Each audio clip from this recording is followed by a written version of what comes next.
ఇదివరకు మన అణుశాస్త్రవేత్తల ఈ కిడ్నాప్లు లేకపోతే హత్యలు ప్రమాదాలు అవి అమెరికా రష్యా దేశాలు నడిపినటువంటి కుట్ర అన్నటువంటిది అర్థమవుతున్నటువంటి అంశమే.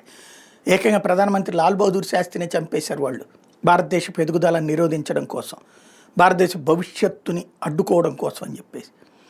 అప్పుడు కోల్పోయినటువంటిది ఇంకా మనం పికప్ చేసుకునే ప్రయత్నం చేస్తున్నాం. ఇప్పుడు సైన్యాన్ని టార్గెట్ చేస్తున్నారు. సైన్యం మీద హనీ ట్రాప్లు విశాఖపట్నంలో చూసాం, హైదరాబాద్లో చూసాం, అనేక ప్రదేశాల్లో చూస్తున్నాం.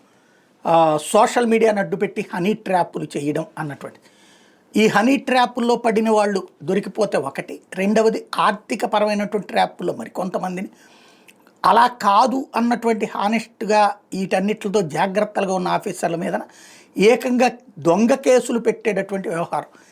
వీటి మీద ప్రభుత్వం సీరియస్గా దృష్టి సారించకపోతే సైన్యం డిమోరలైజ్ అయ్యి అవతల వాళ్ళ యొక్క చేతుల్లోకి వెళ్ళిపోతుంది. దానికి సజీవ సాక్ష్యం captain Rakesh వాలియా, retired Indian army officer.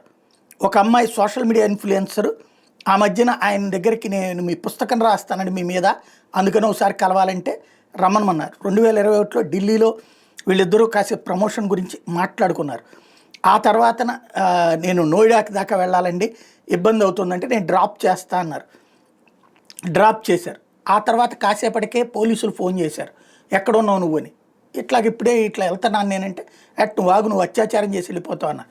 అదేంటంటే అమ్మాయి నీ మీద రేప్ కేసు పెట్టింది అంటూ, ఏదైతే డ్రగ్ ఇచ్చి మత్తుమంది ఇచ్చి తనని సెక్సువల్ అసాల్ట్ చేశాడంటూ అమ్మాయి కంప్లైంట్ పెట్టింది.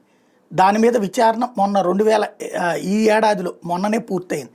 సుప్రీంకోర్టు ఆ కేసును కొట్టేసింది, ఆయన నిర్దోషిగా ప్రకటించింది.